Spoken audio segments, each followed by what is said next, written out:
Bonjour à toutes et à tous et bienvenue pour ce 4e débat des journées portes ouvertes de Mediapart, couvrir la présidentielle.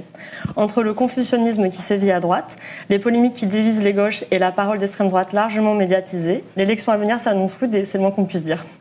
Éric Zemmour est officiellement candidat depuis cette semaine. Les résultats du congrès LR sont tombés et Éric Ciotti et Valérie Pécresse sont en lice. C'est dans ce contexte que nos journalistes politiques vont répondre à toutes vos questions pendant 1 heure. Bonjour Fabien Escalona. Bonjour. Bonjour Lucie Delaporte. Bonjour. Bonjour Pauline Groll. Bonjour. Et bonjour Mathieu Dejean. Salut. Mediapart est en accès libre aujourd'hui. Vous pouvez poser toutes vos questions en direct sur le site internet. Ne soyez pas frustrés si votre question ne passe pas en direct parce qu'on a une équipe qui les trie et les sélectionne en même temps. On reçoit trop de questions pour tout poser en 1 seule heure. Si vous voulez commencer par vous présenter, nous expliquer vos périmètres à Mediapart. Pauline Groll. Eh bien, moi, je suis journaliste politique et je suis la gauche. Et plus particulièrement, depuis que Mathieu nous a rejoints au journal, je suis plutôt le Parti communiste, la France insoumise, Arnaud Montebourg, et une fois de temps en temps, les Verts et le PS s'il y a besoin. Et Mathieu me complète. Ouais. Et je le complète aussi. Voilà, du coup, moi, je m'occupe plus particulièrement du PS et des Verts dans cette campagne. Voilà, et donc moi je fais partie aussi de ce pôle. On écrit souvent sur les gauches ensemble, mais c'est vrai que moi j'ai pas de rubrique aussi définie. Je suis un peu plus, je papillonne entre les différents camps, et puis j'interviens aussi dans les grands entretiens du studio qu'on diffuse tous les vendredis sur le journal. Et donc moi, j'ai longtemps suivi la droite et l'extrême droite pour Mediapart, et depuis qu'Ilyes Ramnani nous a rejoints, je me concentre particulièrement sur l'extrême droite, multiple, avec maintenant au moins 2 candidats. Mais on attaque avec une première question de Romain. La bulle médiatique autour de Zemmour, est-ce une stratégie de campagne ou bénéficie-t-il trop de la complaisance de certains médias ? Oui. Alors, je peux peut-être commencer, même si à mon avis, c'est pas que pour moi. C'est vrai que moi, j'ai beaucoup entendu ça. C'est vrai qu'il y a parfois un discours sur à qui profite en fait cette mise en avant de Zemmour. On a constaté depuis la rentrée en septembre une hystérie médiatique autour du personnage qui était même pas encore candidat et qui a été suivi dans tous ses faits et gestes par des chaînes d'infos continues. Et donc, il a effectivement réussi à imposer, à donner un tempo à la campagne avec un discours raciste, xénophobe, très violent. Donc je comprends qu'il y ait une interrogation sur le sens un peu d'avoir mis en avant ce personnage, quand même condamné par 2 fois pour incitation à la haine raciale. Je pense qu'il faut quand même distinguer d'abord les médias, effectivement, qui lui sont acquis, les médias, on va dire l'Empire Bolloré pour faire court, CNews, aujourd'hui Europe 1, etc., qui ont depuis longtemps en fait propulsé ce candidat, enfin ce désormais candidat. Et puis, il y avait une appétence médiatique, effectivement, pour quelqu'un de transgressif, qui était aussi là un peu pour bousculer un duel attendu entre Marine Le Pen et Emmanuel Macron. De là à imaginer qu'il y a un grand complot, je suis pas sûre. Ce qui est sûr, c'est que, comme on l'a aussi beaucoup raconté dans le journal, ça sert évidemment l'agenda d'Emmanuel Macron, qui de toute façon, lui, c'était de longue date fait à l'idée d'être à nouveau en face-à-face avec Marine Le Pen. Je pense qu'il redoute pas du tout le face-à-face avec Éric Zemmour, étant donné ses positions extrêmement radicales et assez peu rassembleuses. Donc voilà, sans imaginer un grand complot, on peut assez, normalement conclure à quelque chose qui arrange le gouvernement et l'exécutif, ouais. Ouais, non, mais peut-être juste pour poursuivre, il y a l'Empire Bolloré, mais moi, ce qui m'a frappé, c'est aussi à quel point les autres ont suivi, en fait. C'est-à-dire je parle plus des médias de masse, mais y compris dans les médias audiovisuels, jusque dans le service public, où en général, c'est un peu de meilleure tenue, on va dire, en tout cas en matière politique. Et là, il y a eu une espèce de fascination un peu morbide pour ce personnage, peut-être aussi parce que c'est un ancien journaliste, je ne sais pas si cet aspect a joué, mais voilà, fascination pour ce personnage qui, effectivement, assume de dire des horreurs, fait des transgressions en permanence. Et donc, voilà, ils ont co-construit, en fait, son agenda, et surtout, ils ont fait réagir voilà, si les gens suivent la politique, ils ont bien vu des candidats ou des responsables politiques qui, à chaque fois, étaient sommés d'analyser le cas Zemmour, de réagir à telle ou telle phrase. Et en fait, ça, c'est pas anodin en fait, de jouer ce jeu-là.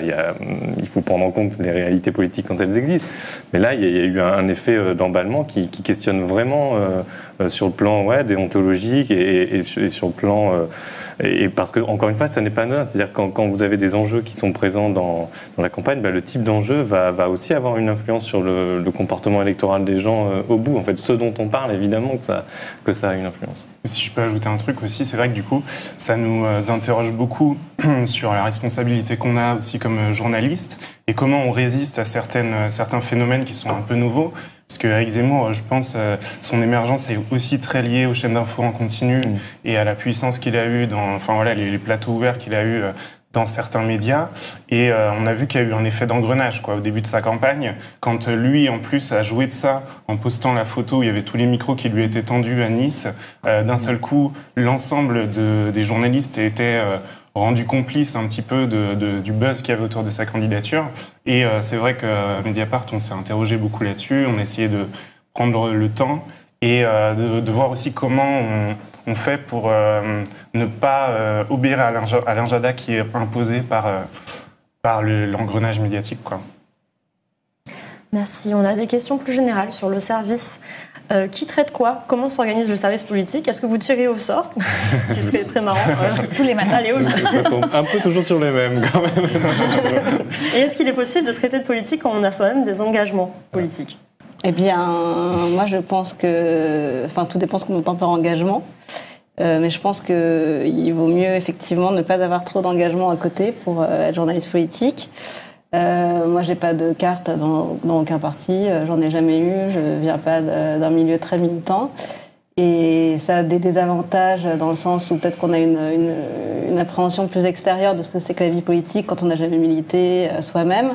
Et en même temps, j'espère que ça donne une certaine distance aussi. Et voilà, moi, j'essaye de mettre un peu dans la peau aussi de... non pas seulement de l'expertise, mais aussi dans enfin voilà, on est un média, donc on est là aussi pour faire la médiation entre le personnel politique et les citoyens, et donc d'essayer de se placer peut-être de manière parfois un peu naïve pour essayer de comprendre ce qui se joue et essayer d'expliquer aux gens, tout simplement. Et sur la question de la répartition... Le tirage au sort, on fait tous les matins. Donc en l'occurrence, moi je suis arrivé récemment et on n'a pas tiré au sort, mais quand on a décidé, j'ai l'impression de se répartir entre moi qui m'occupe du PS et des Verts et Pauline du PCF de Montebourg et de la France Insoumise, ça recoupe un peu un clivage historique à gauche entre première gauche et deuxième gauche. Donc d'une certaine manière, ça faisait sens de se répartir les choses comme ça, quoi. Parce qu'il y a une sorte de matrice idéologique commune au parti dont on s'occupe. Ouais, non, je voulais juste peut-être reprendre sur ce que disait Pauline sur engagement ou pas. C'est vrai que Mediapart est quand même un média engagé. Je pense qu'on n'est pas là par hasard non plus. Voilà. Après, ça ne veut pas dire justement effectivement des affiliations. Je pense que c'est de toute façon impossible en fait d'être encarté quelque part d'autant plus quand on suit la politique.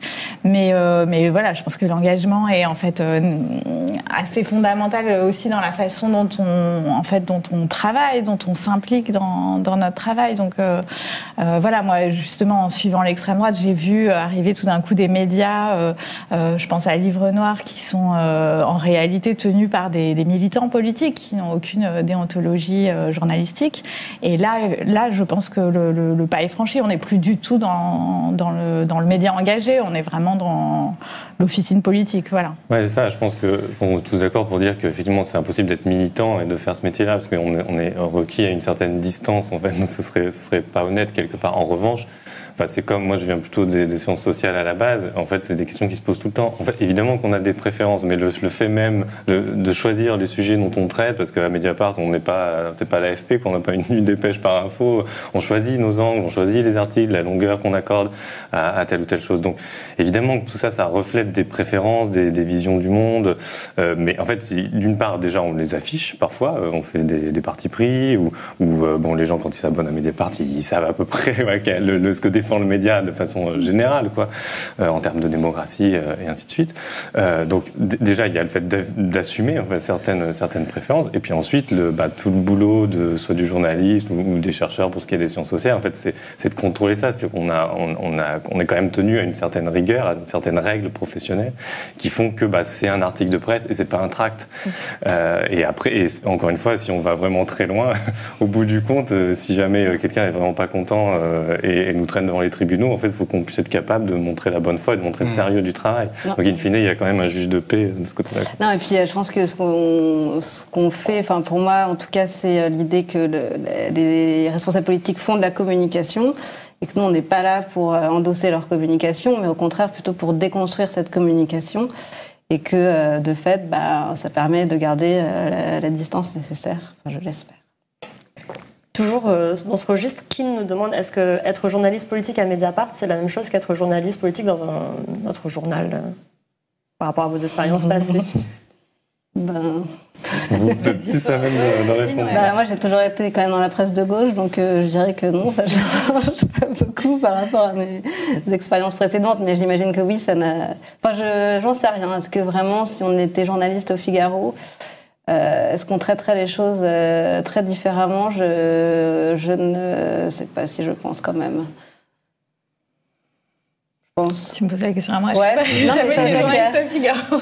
Moi, avant, j'étais pas journaliste politique. D'ailleurs, je suis pas sûre de me définir comme journaliste politique. D'ailleurs, j'aime pas je m'identifie pas du tout à ça parce qu'on est journaliste avant tout. Et je pense que la politique, c'est une matière comme une autre. Et moi, j'ai fait autre chose avant, je ferai autre chose après. Et voilà. Donc non, après, franchement, c'est vrai que c'est un média engagé où la politique est quand même très importante et aussi très valorisée. Je pense que c'est ça qui peut-être... Mais c'est peut-être pas le cas de... c'est pas le cas dans d'autres médias, voilà. Enfin, je dis plus ça. Moi, si je peux comparer les deux expériences que j'ai eues, donc précédemment, je travaillais aux Inrocks, où pendant des années, il y a eu un service société assez fourni, on traitait la politique d'une certaine manière. Bien sûr, c'était un thème plutôt mineur par rapport à Mediapart, c'est clair. Mais la manière dont on le traitait, enfin moi, ce que je trouve appréciable à Mediapart, et c'était le cas aussi aux Inrocks, en fait, c'est qu'on ne considère pas, j'ai l'impression, que le champ politique se limite vraiment au champ politique institutionnel, mais que même quand on traite de ces sujets-là, on peut faire intervenir dans nos articles des intellectuels, on peut se permettre de faire des passerelles avec le champ culturel, et que... on essaye de prendre de la distance, effectivement, comme le disait Pauline, avec la communication politique. Et puis, on a, je sais pas, des outils à notre disposition qui sont plus divers peut-être que dans des quotidiens qui traitent de politique. Et puis, moi, je trouve qu'il y a aussi un truc de... Quelque part, c'est peut-être aussi, on a aussi un peu cette image, je pense, de journal un peu sérieux, peut-être parfois trop sérieux, mais parce que je pense que c'est quand même important de le dire, c'est que la politique, il y a un aspect de bataille politicienne qui existe, en fait, qui fait partie du jeu, du champ politique. Le champ politique est structuré comme ça, c'est ce qui le rend parfois... des fois un peu occasionnellement un peu désespérant, mais donc on est bien obligé de chroniquer ça, mais en même temps, je crois qu'un des axes qui a toujours existé au pôle politique à Mediapart, c'est de prendre ça quand même au sérieux, parce que in fine, même si les gens qui sont en politique ne sont pas toujours sérieux, n'empêche que ce sont eux qui se retrouvent à des postes de responsabilité, qui font voter des lois et qui in fine ont des conséquences sur la vie des gens. Donc tout ça se traduit finalement en politique publique, même si on a l'impression qu'il y a un peu un grand écart entre l'aspect théâtral, spectacle des choses, et ce que ça donne, j'allais dire, en règle pure et dure, quoi. Et donc c'est pour ça que ça mérite intérêt, que ça mérite de documenter, d'enquêter, d'analyser, ainsi de suite. Mais je pense aussi qu'il faut rappeler que c'est quand même la presse indépendante. Mediapart, c'est un journal indépendant, et on est indépendant des puissances financières, comme on est, à mon avis, indépendant des puissances politiques. Et du coup, je ne crois pas que nous allons soutenir un candidat en particulier, même si évidemment c'est un média de gauche. Mais peut-être contrairement à la presse de droite qui soutient, sans doute, plus tel ou tel candidat qui va faire la promo de Zemmour, de Fillon, de je ne sais qui, je pense que le fait qu'on soit là... Non ?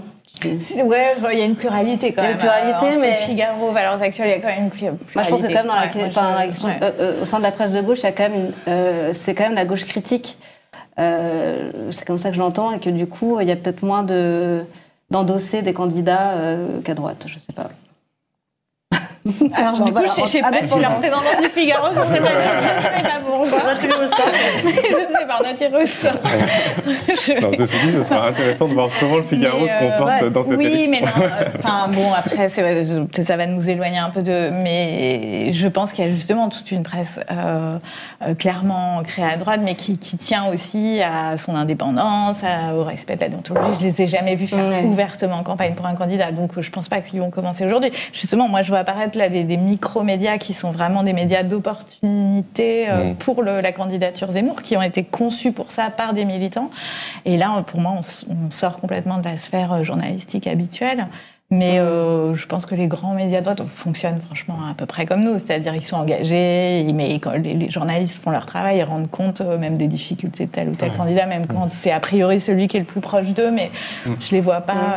De toute façon, c'est vrai que toutes les rédactions sont pluralistes, quoi. Enfin, que ce soit à droite ou à gauche, je pense qu'il n'y a pas d'homogénéité dans les rédactions au niveau du vote, quoi.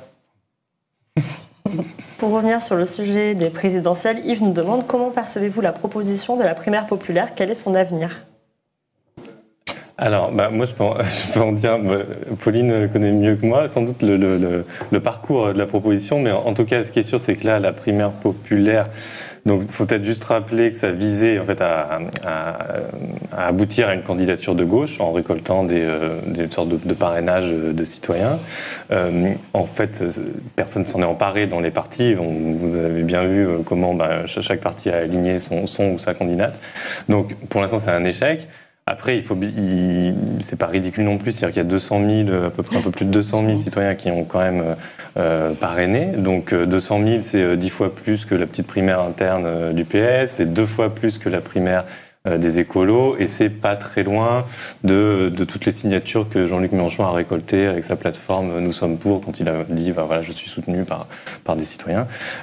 Et donc ce soir dans l'émission, moi je serai de retour ici dans À l'air libre, où on a invité des représentants de différents candidats de gauche, et un des protagonistes de la primaire populaire, Samuel Grybowski, va s'adresser à eux dans un petit magnéto qu'on a tourné ce matin, et l'annonce qu'il fait, c'est que, vu que maintenant les parrainages ne servent plus à grand-chose, en gros, ils vont proposer à tous les gens de la primaire populaire, toutes les personnes qui ont pris part à ça, de voter sur un des candidats en lice aujourd'hui, fin janvier. Et donc, il va leur demander, est-ce que vous voulez faire campagne pour avoir cette investiture populaire ? Donc, la primaire populaire deviendrait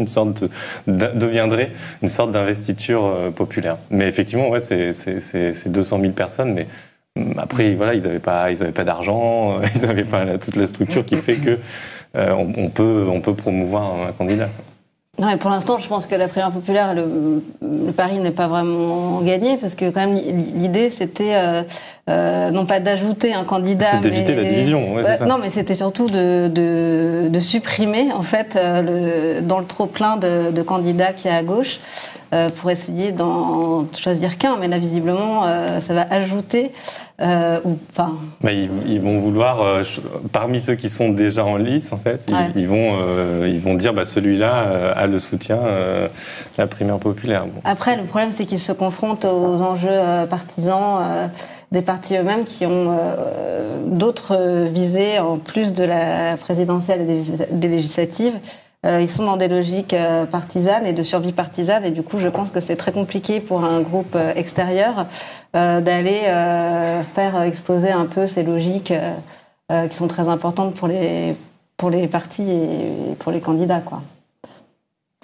Mais bon, peut-être on en reparlera s'il y a d'autres questions, sur l'union. Je sais pas, mais c'est vrai que oui, on a vraiment une sorte de hiatus, mais qui ne s'est pas résolu en 5 ans finalement, entre quand même, alors c'est difficile à quantifier, mais visiblement une base ou un noyau d'électorat de gauche qui aspire en fait à une forme d'unité, d'union, même minimale, et puis un champ partisan classique qui est incapable de lui fournir. Et en soi, donc, pour ceux qui sont favorables à l'union, c'est désespérant, mais en fait, le paradoxe, c'est que quand on regarde parti par parti, on comprend en fait, pourquoi ils y vont chacun de leur côté. Mais du coup, c'est une somme de choix qui ont chacun leur rationalité.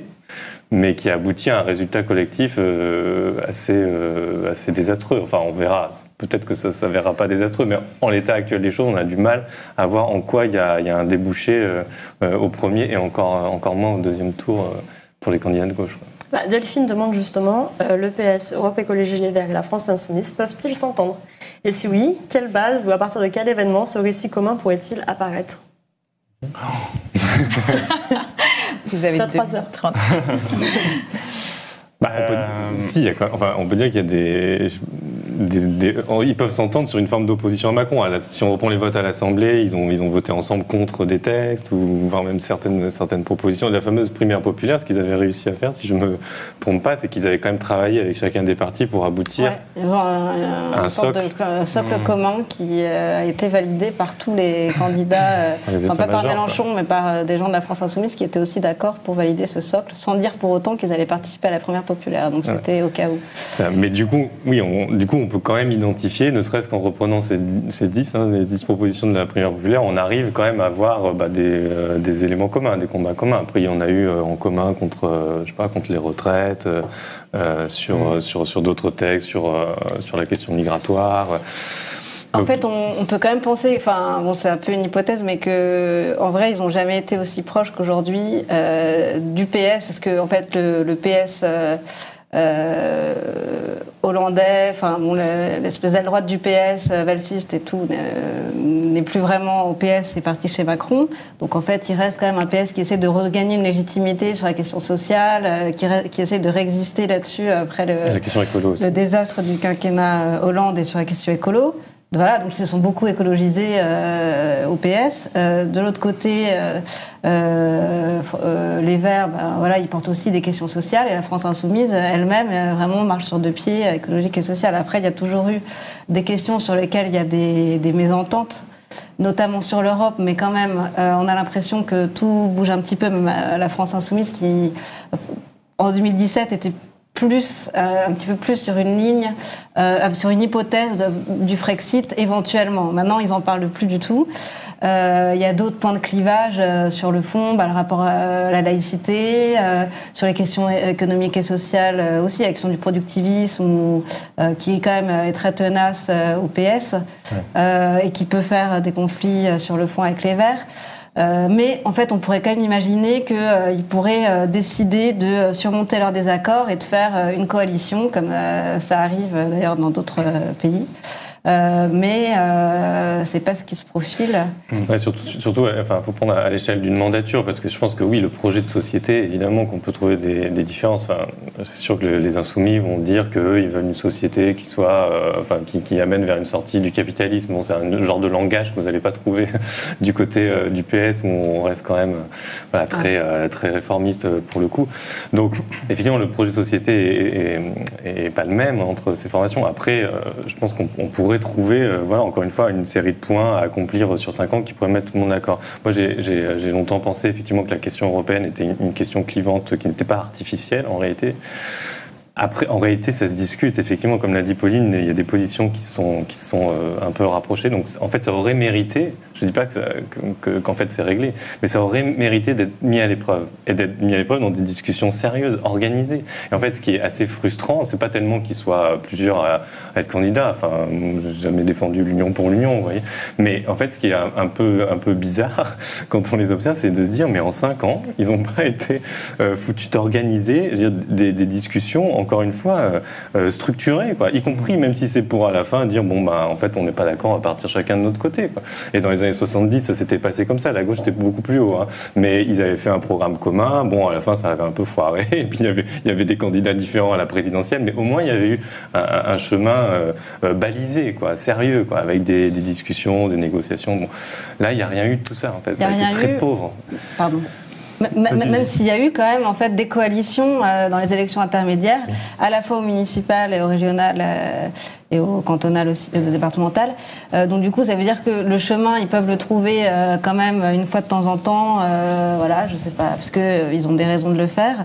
Mais après, il y a aussi la question des électorats, et c'est vrai que je pense pas que la France insoumise et l'électorat insoumis, et voire même des Verts, serait par exemple aurait envie de voter pour une candidature PS à la présidentielle. Donc en fait, il y a aussi toute une histoire qui fait que des fossés se sont creusés aussi entre ces électorats-là. Et moi, ce que je me disais aussi, c'est que à l'issue du mandat Hollande, la gauche était un peu dans un état de champ de ruines, mais il y a eu quand même donc la candidature de Jean-Luc Mélenchon, qui en 2017 a réussi à faire 19% des voix, et qu'à ce moment-là, en fait, on peut considérer qu'il y a une sorte d'occasion manquée peut-être de la part du dirigeant de la France insoumise pour refonder la gauche, puisqu'il avait un socle politique, électoral intéressant, avec une force politique nouvelle, enfin voilà, quelque chose qui avait émergé un petit peu sur les cendres du PS. Et en fait, à partir dès le soir du premier tour, le champ magnétique qu'il a exercé sur les autres partis s'est transformé en force centrifuge, quoi. Et depuis, on a cessé d'assister à une sorte d'éclatement, quoi, parce qu'il n'a pas tendu la main. Enfin, en tout cas, c'est adversaires, comme on pourrait dire, ex-partenaires de gauche, ont considéré qu'ils n'ont pas tendu la main. Et lui dit qu'il a tendu. Ouais, chacun s'en va la balle, en fait. Donc. Mais en gros, ils ont cessé de se diviser, même si à certaines élections intermédiaires, il y a eu des alliances. Et aujourd'hui, on est revenu à un état de champ de ruines, quoi, et où du coup, chaque appareil partisan tente de défendre sa boutique. Et donc, la question qui était de savoir à quelle occasion ils pourraient s'unir dans les mois qui viennent, on ne peut pas trop savoir, mais en fait, ce qui se passe de manière tacite, c'est que si les partis n'adhèrent pas à l'idée de primaire populaire, par contre, une sorte de primaire sondagière qui est un peu dans les esprits. Et l'idée, c'est que là, chaque candidat de gauche dit qu'il va aller au bout, avec l'ambition d'aller à l'Élysée. Et en fait, il considère qu'à un moment donné, s'il y a des candidats qui ne montent pas dans les sondages, qui ne sont pas au-dessus de 5%, ils se retireront. À partir de là, pourra se créer une dynamique avec une sorte de vote utile à gauche. Enfin voilà, grosso modo, l'union de la gauche, pour l'instant, j'ai l'impression que dans les esprits des candidats et candidates, c'est par les sondages qu'elle se fera, quoi. Merci. Édouard nous demande « Bonjour, comment en tant que journaliste pouvez-vous couvrir l'élément le plus important actuellement et paradoxalement le moins palpable, l'abstention ?» Bon, alors là, c'est dommage parce que tu veux parler du travail de Mathilde, non? Oui, on a une journaliste, du coup, c'est effectivement une réflexion qu'on s'est faite et qui reprend aussi des choses qu'on a pu évoquer juste avant, c'est-à-dire comment on vit un moment un peu étrange où il y a une désaffiliation par rapport au parti, un manque d'appétence clairement par rapport à ce qu'on peut raconter de la vie partisane, et on sent que la politique se passe souvent depuis plusieurs années ailleurs, en fait. Donc ça, c'est déjà une chose qui se pose à nous en tant que journalistes politiques, quoi. Comment on rencontre à la fois des dynamiques politiques dans la société hors des partis, déjà.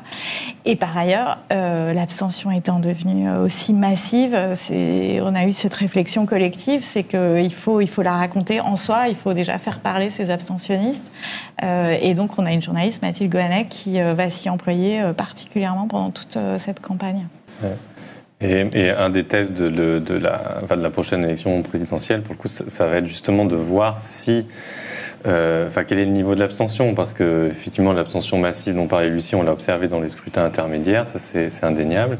Un peu moins aux européennes, mais parce qu'on avait des standards très bas déjà.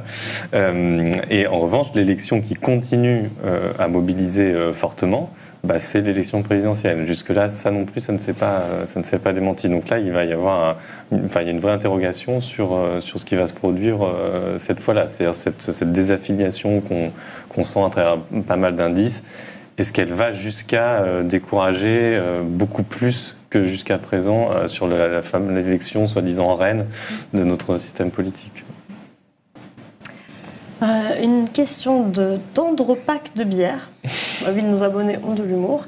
Vous parlez de PS, Europe Écologie Les Verts, France Insoumise, mais traitez-vous également des candidats de l'autre gauche, Poutou et Artaud? Mais oui, tout à fait. Et c'est toujours Mathilde Goannec qui n'est pas sur ce plateau qui va...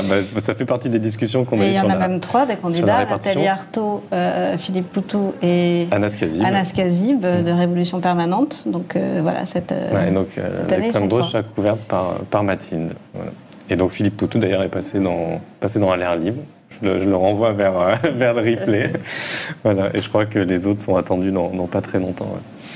Et Donna nous demande si dimanche on va aller couvrir l'extrême droite ou l'extrême gauche, Zemmour ou Mélenchon? Eh bien les deux. Alors je pense que Mélenchon n'est pas d'extrême gauche, mais voilà. Mais oui, on a un dispositif de déploiement sur cette journée hautement politique qui a lieu le lendemain de la désignation du candidat Les Républicains. Et Jean-Luc Mélenchon avait prévu de longue date de faire ce meeting à la Défense pour montrer qu'il occupait le terrain, même si c'était la séquence de la droite.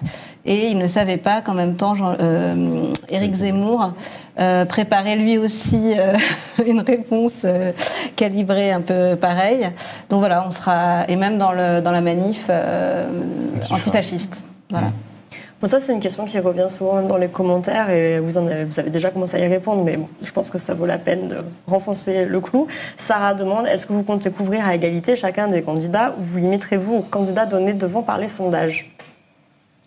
Alors, c'est une question compliquée parce que normalement, à Mediapart, on essaye d'utiliser le moins possible les sondages parce qu'on sait très bien que c'est à prendre avec des pincettes, on va dire. Eh bien, comment répondre à cette question? On va essayer quand même de faire parler tout le monde et d'être quand même, en tout cas, à gauche, de donner un temps de parole, enfin que chacun puisse s'exprimer. Voilà. Oui, je pense que le parti pris de pas se laisser avoir par les sondages et de couvrir que les grands candidats, entre guillemets, on le tient et ça se vérifie si on regarde vraiment les articles qu'on a fait, la couverture de chaque campagne qu'on a jusqu'à présent, les fidèles à la pluralité des candidatures, c'est-à-dire quand on fait des articles en rebond sur des thèmes d'actualité ou sur des points de programme, pouvoir d'achat, nucléaire, on donne la parole à l'ensemble des candidats en voyant l'ensemble des programmes. Et puis, quand on va suivre des candidats par à-coup, sur certains événements, on le fait autant justement avec Anas Kazib, Philippe Poutou, Nathalie Arthaud qu'avec d'autres. J'ai pas l'impression que pour l'instant on est cédé à cette petite musique des sondages. Ouais, non, je reviens juste, puisqu'on en parlait au tout début, sur ce qui s'est passé autour d'Éric Zemmour. Il y a quand même une bulle médiatique un peu folle et auto-entretenue par sa montée fulgurante dans les sondages qui était elle-même entretenue par sa couverture médiatique. Et moi, quand j'interrogeais, j'avais fait un petit article sur comment les médias s'emparaient du phénomène Zemmour et ils me disaient tous, je le couvre parce qu'il monte dans les sondages et ils avaient bien conscience qu'en faisant ça, ils le faisaient monter dans les sondages. Donc, je pense que ça a été aussi un moment peut-être pour toute la presse de réalisation un peu des conséquences que ça pouvait avoir comme ça, cet emballement un peu fou. Et donc j'espère que chacun en tirera les conséquences dans toutes les rédactions parce que ça peut avoir des effets assez catastrophiques. Ouais. Non, puis pour compléter, après il y a d'autres critères, c'est-à-dire que, parce que je vois bien, il y a certains sympathisants de candidats qui vont pouvoir reprendre ce qu'a dit Mathieu et dire là vous avez quand même moins parlé de mon candidat, mais après le fait est que on regarde aussi les partis qui ont des groupes parlementaires, qui ont une certaine assise locale, ce qu'ils ont fait comme score auparavant, et tout ça est ensuite à doser. Par exemple, les Insoumis ont très peu d'assises locales, mais en revanche ils ont un candidat qui a quand même fait 19% il y a 5 ans et qui a un groupe parlementaire, donc évidemment on va avoir un peu plus d'appétence pour lui dans le spectre des candidatures de gauche par rapport à des candidatures d'extrême gauche à qui on donne la parole bien sûr, mais qui institutionnellement, électoralement pèse moins et depuis très longtemps. Il n'y a pas de doute, quoi. Disons qu'il y a quand même des éléments objectifs qui font que forcément notre focale elle va être parfois un peu plus orientée par certains, même si on fait encore une fois l'effort de ne pas tomber dans le travers de tout donner à ceux qui ont déjà tout. Et d'ailleurs, ce qu'il faut dire, c'est que les sondages sont un outil de communication politique prépondérant et qu'effectivement, il y a des phénomènes de prophétie autoréalisatrice dont tu parlais. Et donc les hommes politiques, les responsables politiques utilisent les sondages auprès aussi des médias pour se faire mousser, etc., même si ça n'a pas une base scientifique tout à fait fiable. Voilà. Puis il y a un truc aussi, c'est qu'il n'y a rien de plus intéressant journalistiquement pour nous, je pense, que d'aller plutôt voir ce qui se passe sur le terrain, d'aller prendre le pouls, par exemple, pendant la primaire écolo, où il y avait plusieurs candidats en lice et on ne savait vraiment pas du tout ce qui allait se passer, de ressentir les choses, d'analyser un petit peu le fond, plutôt que de mesurer les choses de manière distante et avec ces outils dont il faut beaucoup se méfier, quoi.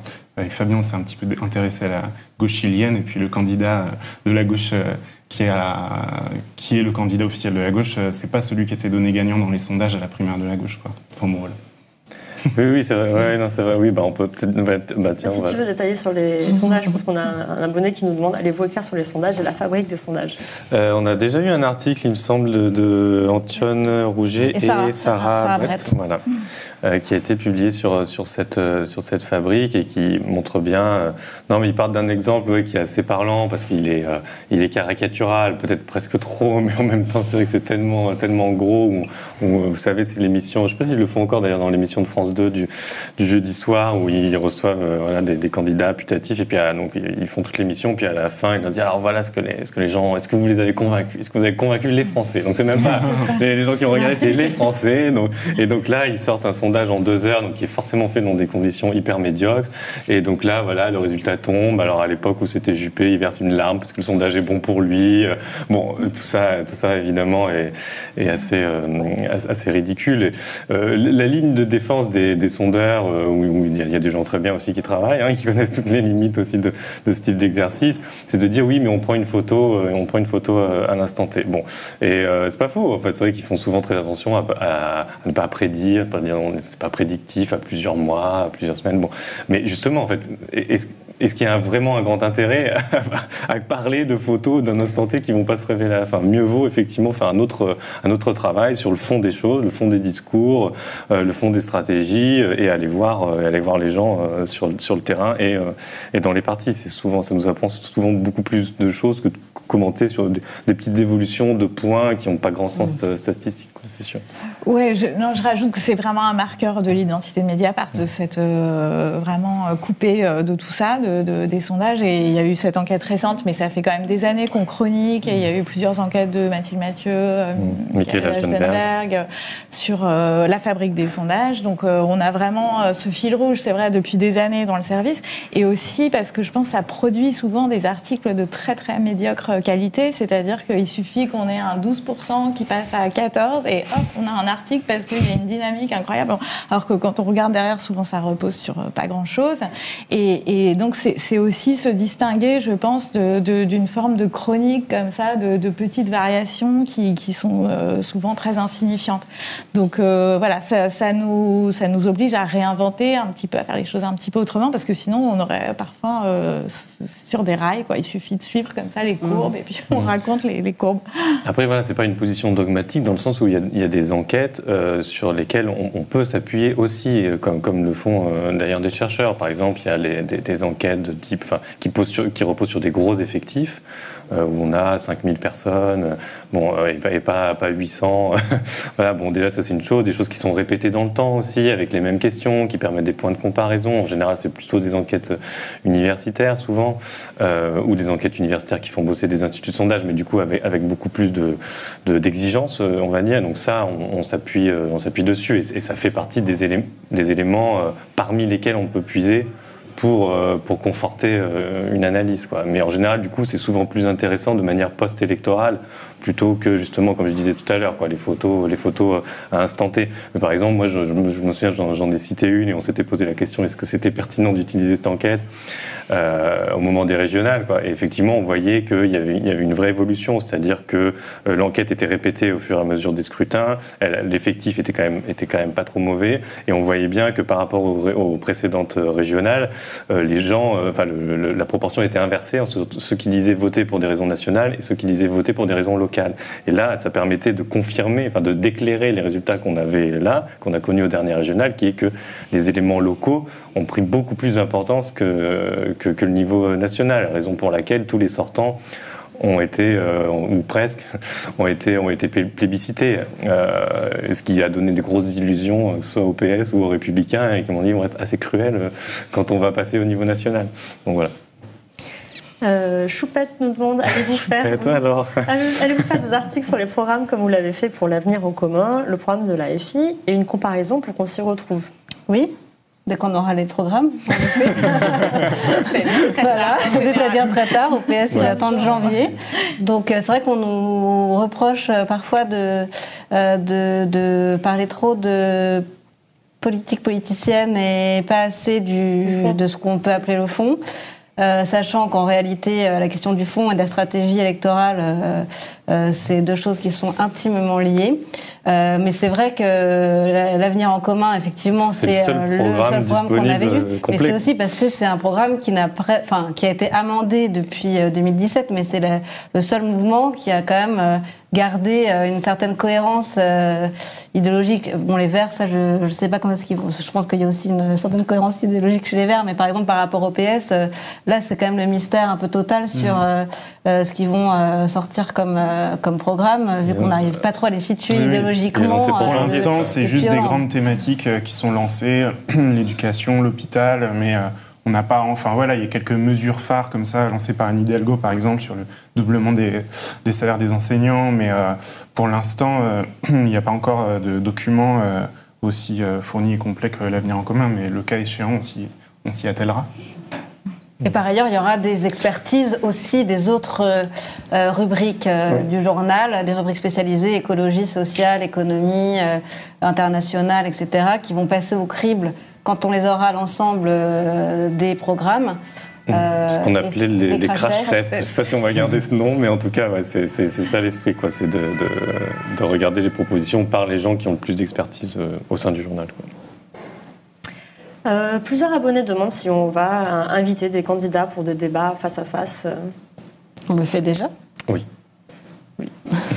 On a invité Philippe Poutou. Il y a eu la primaire écolo. On a quand même eu une soirée de débat de la primaire écolo. Et puis l'émission de ce soir, c'est justement, si je me souviens bien, des représentants qui ne sont pas les candidats eux-mêmes, mais des représentants de Yannick Jadot, Jean-Luc Mélenchon et Anne Hidalgo, qui vont débattre ensemble. Et on aura Fabien Roussel, candidat du Parti communiste, la semaine prochaine. Quelqu'un nous le demande, et si on va inviter vraiment tous les candidats, donc extrême droite... Alors peut-être pas tous, peut-être qu'on va refaire un point pédagogique, Lucie, sur le spectre des invitations. Tout ça est encore à discuter, mais c'est vrai que jusque-là, Mediapart a toujours refusé d'inviter l'extrême droite. Voilà. Donc pas tous. Presque tous. Sinon, je pense que tous les autres seront invités. Voilà. Jean-Luc Mélenchon. La question, il a déjà été invité plusieurs fois. Déjà, il y a 5 ans, il y a eu moult invitations. Elles ont été reproduites là, et je pense qu'elles vont être reproduites, si ce n'est pas déjà fait, dans les semaines qui viennent. Donc, non, c'est évident. On a les gens sont assez désillusionnés. Martine, qui traduit une opinion qu'on voit pas mal passer aussi dans les commentaires. Depuis la dernière élection, il y a eu les gilets jaunes, les mobilisations pour les retraites, contre la loi sécurité globale, les grandes manifestations féministes, LGBTI, antiracistes. Et pourquoi cette réalité n'est pas présentée dans cette campagne? Pourquoi on la retrouve pas? Ouais, c'est une vraie question qu'on essaye d'aborder aussi dans nos articles et dont les partis eux-mêmes sont conscients également. C'est-à-dire qu'en tout cas, pour ce qui concerne les partis de gauche, le mouvement climat, par exemple, n'a pas trouvé un débouché naturel chez Europe Écologie Les Verts, même si ça a eu un effet sans doute sur certains résultats aux élections européennes, par exemple. Mais de la même manière, on a constaté pendant le mouvement des Gilets jaunes qu'ils avaient réussi à remettre la question sociale au cœur du débat. Et puis finalement, 3 ans plus tard, on a l'impression qu'elle est mise de côté, pour l'instant en tout cas, de l'agenda médiatique, et que les candidats essaient de s'en saisir, mais bon, c'est jamais très bien. Enfin voilà, on sent qu'il y a vraiment entre la sphère politique non institutionnelle et puis la sphère politique institutionnelle un cloisonnement qui se fait, contre lequel des personnalités issues du mouvement social tentent de lutter elles aussi, quoi. Parce qu'il y en a qui sont vraiment... qui ne se reconnaissent pas dans les partis et qui n'ont pas envie de participer, enfin en tout cas qui ont cette position assez radicale, mais il y en a d'autres qui au contraire essayent de créer du lien entre le mouvement antiraciste, le mouvement écolo, les gilets jaunes et la politique telle qu'elle se déroule à l'occasion des présidentielles. Et la France Insoumise avait essayé justement de capter ces mouvements sociaux déjà en 2017. C'était même la raison d'être de la France Insoumise au départ, qui était un mouvement et non pas un parti, et qui était là pour abriter aussi tous les mouvements sociaux qu'il voulait bien. Finalement, ça n'a pas été une extrêmement grande réussite, mais en tout cas, ils ont essayé de le faire avec parfois quelques malentendus, parce que c'est compliqué aussi quand on est côté politique de dialoguer avec des institutions, avec des associations, avec des gens de la société civile, sans non plus donner le sentiment qu'on a envie de les récupérer. Et donc souvent les politiques, à tort ou à raison, je ne sais pas, mais sont accusés de vouloir récupérer le mouvement social. Et je pense qu'il y a peut-être des malentendus de chaque côté, ou des résistances en tout cas, qui sont héritées aussi de la charte d'Amiens, tout ça, voilà, qui sont historiques. Mais non, je voulais juste rajouter que ça se posait aussi à droite. Il y a eu le grand mouvement de la Manif pour tous, qui a quand même été un des plus grands mouvements sociaux à droite, que finalement les partis politiques ont en grande partie échoué à récupérer. Et les Gilets jaunes, bon, c'était un mouvement protéiforme, mais on a bien vu le Rassemblement national essayer, là encore, d'engranger, de aussi renouveler un peu sa base. Et ça n'a pas fonctionné. Mathieu, toi, tu avais aussi traité sur le grand phénomène MeToo, c'est-à-dire comment un des plus forts mouvements de ces dernières années, qui a bouleversé, bousculé la société, finalement, on peine à trouver des échos dans le monde politique. Je trouve que c'est vraiment des questions qui se posent à nous constamment en tant que journalistes politiques, en tout suivant les partis, quoi. Enfin, le contre-exemple étant justement du coup la candidature de Sandrine Rousseau, qui a montré qu'il y avait une demande pour une offre électorale féministe. Enfin, en tout cas, c'est comme ça qu'on peut l'analyser. Et même si elle n'a pas gagné, on sent que là, pour le coup, il y a eu une coïncidence, quelque chose qui marchait bien entre un mouvement social et une candidature. Mais si je peux me permettre, c'est pas qu'une question française d'ailleurs. En fait, on voit bien que ça obsède pas mal de gens engagés à travers la planète et à minima à travers l'Europe. C'est-à-dire que post-crise de 2008, il y a eu beaucoup de ce qu'on a appelé le mouvement des places, notamment les indignés en Espagne. Il y a eu aussi, ça s'est aussi produit en Grèce, en Islande aussi. Ils en sont venus à changer de constitution quand même, avec ce qu'on avait appelé la révolution des casseroles. En fait, il y a eu quand même une grande quantité de mouvements inédits, et qui, quand même, dans pas mal d'endroits, ont eu du mal à trouver des débouchés politiques. Ou quand ils l'ont trouvé, bon, la suite s'est révélée un peu décevante, comme Podemos en Espagne. Donc en fait, c'est une question qui se pose pour tout le pays, y compris ceux qui n'ont pas notre histoire compliquée. Pauline évoquait la charte d'Amiens, c'est les rapports parti-syndicat qui ont été assez séparés depuis le début. Mais voilà, même quand les autres pays n'ont pas cette histoire-là, c'est une question qui se pose, et la question se pose pour les partis, mais elle se pose aussi aux mouvements sociaux. C'est-à-dire qu'il y a aussi, c'est vrai, parfois une sorte de méfiance envers l'institutionnalité, envers les partis, et certains parmi ces mouvements se disent, bon, est-ce qu'on fait bien en fait? Est-ce qu'il n'y a pas des moyens justement de faire ce liant dont tu parlais? Bon, moi j'ai chroniqué le bouquin d'Aurélie Trouvé, qui est déjà venu ici, qui est une des figures d'Attaque, donc l'association altermondialiste, et voilà, qui essaye et c'est intéressant parce que dans son bouquin, en fait, moi, ça m'a fait penser à un autre bouquin qui est passé beaucoup plus inaperçu, parce qu'il n'a pas été encore traduit, mais qui est paru dans une petite maison de critique anglophone, où justement, il se pose les mêmes questions, c'est-à-dire, est-ce qu'il n'y a pas un autre truc à inventer maintenant, un peu sous une forme de plateforme, où, voilà, partis, mouvements sociaux, chacun jouerait sa partie, mais en essayant de trouver des procédures pour pas se nuire les uns aux autres, et plutôt pour s'épauler. Mais il y a quand même, par rapport aux Gilets jaunes, où ça a été le paroxysme de ce mouvement social qui ne veut pas de débouchés politiques, en tout cas dans une forme telle qu'elle était proposée à ce moment-là, dans une forme classique. Ça ne veut pas dire, néanmoins, je trouve que les partis, ils ont quand même pris chez les Gilets jaunes quand même des choses. Par exemple, la question du référendum d'initiative citoyenne, le RIC. Je me rappelle à l'époque, d'ailleurs on avait fait un papier sur Chacun cherche son référendum. tu t'en souviens pas, à l'Assemblée, à droite, à gauche. Finalement, tout le monde s'était mis à vouloir des référendums d'initiative soit populaires ou citoyennes. Et c'était déjà dans le programme de la France Insoumise en 2017. Ça l'est encore aujourd'hui de manière réaffirmée. Et je pense que toute la gauche, en tout cas, a été quand même imprégnée, même si finalement c'était un mouvement qui n'était pas censé être un mouvement de gauche particulièrement. En tout cas, il y a aussi des traces. Et donc ça ne sert pas à rien en fait. Je trouve qu'il y a quand même des rencontres qui ne sont pas évidentes et en ligne droite, mais quelques années plus tard, quand ça a un peu décanté, finalement, c'est là qu'on se rend compte qu'il y a des choses qui restent.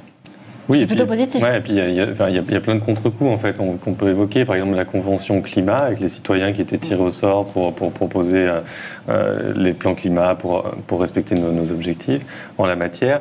En fait, c'est une des réponses qui a été fournie sur un plateau à Emmanuel Macron, mais ça a été une des réponses aux Gilets jaunes en fait, en disant regardez, on va faire du participatif, etc. Bon, au résultat, ils ont gardé vraiment quasiment rien, en tout cas rien de ce qui était vraiment ambitieux qui ont été produits par ces citoyens. Mais du coup, ça fait un précédent. C'est-à-dire que maintenant, il y a des forces qui vont pouvoir s'appuyer. Je crois que Jadot le fait d'ailleurs, en disant moi, je ferai une convention sur tel sujet, moi, je prendrai les propositions des citoyens. Donc, c'est vrai que voilà, tout ça fait quand même un peu son chemin. Et juste pour terminer peut-être là-dessus, c'est vrai que c'est une question super intéressante, je trouve. Mais en fait, je pense que pour les partis de gauche, en l'occurrence, dans cette campagne présidentielle, l'enjeu global, ça va être de contrecarrer deux stigmates que les mouvements sociaux leur accolent aujourd'hui, celui de la trahison, parce que on reproche à la gauche d'avoir tourné le dos, par exemple, aux classes populaires, de manière très patente parfois, avec par exemple le rapport du think tank Terra Nova à un moment donné qui théorisait bien ça. Et puis l'autre stigmate, c'est celui de l'impuissance, l'impuissance politique. Et tu parlais des expériences qu'il y a eu de gouvernements de gauche, que ce soit avec Podemos ou Syriza en Grèce. Enfin voilà, grosso modo, il faut qu'ils réussissent à se rendre crédibles là-dessus. Jean-Marc nous dit, personnellement, je n'arrive pas du tout à m'intéresser à cette présidentielle. Et vous? Eh bien, c'est normal, Jean-Marc. Vous n'êtes pas seul, Jean-Marc. Moi, non, mais pardon, on peut pas dire que l'offre politique nous enthousiasme. Ça, c'est, je parle peut-être un peu trop vite au nom du collectif. En tout cas, voilà, moi, je le dis à titre personnel, j'ai pas trop de problème avec ça. Mais encore une fois, moi, je continue à m'intéresser pas juste parce que je suis un geek de la politique, mais un peu comme je le disais au début d'émission, c'est parce que, voilà, in fine, en fait, ça aura des conséquences sur la vie collective. Donc, pour moi, ça mérite quand même intérêt, même si on n'aime pas cette élection. On parlait des engagements tout à l'heure, Mediapart a toujours été critique du présidentialisme, et a raison. Mais bon, il se trouve que c'est le système dans lequel on vit, donc on est obligé de composer avec ça. Oui, par ailleurs, pour suivre l'extrême droite depuis quelques années, je conseillerais à Jean-Marc de s'y intéresser parce que je pense qu'on est dans un moment particulièrement inquiétant où on a vu des thèmes s'imposer, un discours de toute façon que Zemmour ou pas passe la barre de je sais pas quoi du second tour. De toute façon, il a réussi déjà à faire exploser des lignes rouges. On parle aujourd'hui du grand remplacement comme quelque chose de normal, etc. Donc non, je pense que c'est quand même important d'être vigilant et qu'en ce moment, il se passe des choses importantes. Ouais. Après, on n'est qu'au mois de décembre. Et voilà, c'est vrai que nous, on parle de la campagne présidentielle depuis déjà des mois. Mais dans la vie ordinaire, on ne peut pas dire que ce soit non plus... on s'intéresse tous à la campagne présidentielle, quand même, le dernier... plutôt en début d'année 2022. Oui, je veux dire, voilà, c'est janvier, c'est vrai que ça. Et puis par contre, ça va être une campagne un peu plus courte que les précédentes, puisque on vote le 10 avril. Je ne fais pas d'erreur sur la date, ouais, c'est ça, le 10. Et du coup, c'est vrai que ça va être une campagne pour le coup assez rapide, en quasiment 3 mois. Quoi. Oui. Oui, et puis, quand même, on sort d'une période Covid. Enfin, on n'en est pas sorti, mais il y avait quand même, avec un état d'urgence, quand même plein de questions sur une confiscation démocratique. Donc, je pense on a effectivement eu des élections avec une abstention record. Je pense qu'il y a des enjeux démocratiques essentiels. C'est pas pour dire, mais en tout cas, je pense que voilà, s'y intéresser, c'est vraiment important. Voilà, pardon, je le redis. Jean-Marc doit s'y intéresser à minima puisqu'il nous suit en ce moment. Une question pour toi, Fabien. Donc, Romain, c'est pas pour une question. Je me suis inscrit à la newsletter présidentielle. Est-ce vous qui l'alimentez et comment arbitrer sur les sujets qui y figurent? Il n'a pas encore reçu la newsletter, mais il vient de s'y inscrire, là. Tout à fait. Du coup, ça me donne l'occasion de faire un peu la promotion de cette newsletter, parce qu'on en avait convenu avant, Anna. Donc, du coup, je le fais maintenant. Donc, j'encourage les gens à faire comme notre lecteur, c'est-à-dire à renseigner leur petite adresse email pour recevoir notre newsletter. On prévoit de lancer le premier numéro lundi ou mardi, en début de la semaine prochaine, parce qu'on va vivre un week-end politique quand même très chargé. On l'évoquait tout à l'heure, entre Mélenchon, Zemmour, les résultats de la primaire LR. Donc, ça sera assez riche. Et l'idée de cette lettre d'information, pour parler vraiment en français, ce sera, là on fera 2 publications avant Noël, mais à partir de janvier, ça deviendra vraiment hebdomadaire. Et donc dans cette lettre, on trouvera à la fois une sélection des contenus de Mediapart, donc sur les articles notamment, les billets du club aussi, parce j'imagine qu'on va avoir quand même beaucoup de blogueurs qui vont écrire sur la présidentielle. Donc l'idée, ça va être un peu de remettre en scène, c'est de remettre en cohérence un peu le contenu du journal que les gens ont pu manquer. Donc ça, c'est une première chose. Et puis, il y aura aussi quelques contenus inédits qu'on réserve à la newsletter, que ce soit sous forme de petits éditos, sous forme de mini-décryptage, de petits récits de coulisses. On aura Sébastien Calvé aussi, qui est notre nouveau directeur de la photographie, qui fera des décryptages de photos de la campagne. Donc voilà, on aura un certain nombre comme ça de propositions chaque semaine pour rester informé à la fois du contenu de Mediapart et de la campagne. Voilà. Alors, inscrivez-vous à l'infolettre présidentielle. Voilà. Merci Fabien, merci Lucie, merci Pauline, merci Mathieu. Le plateau est maintenant terminé. Merci aux collègues qui ont sélectionné toutes les questions en coulisses. Merci de nous avoir suivis. Restez connectés pour le prochain plateau Retour sur nos enquêtes avec Fabrice Arfi, Pascal Pasquarello, Yann Philippin et Louis Plenel. Merci. Merci.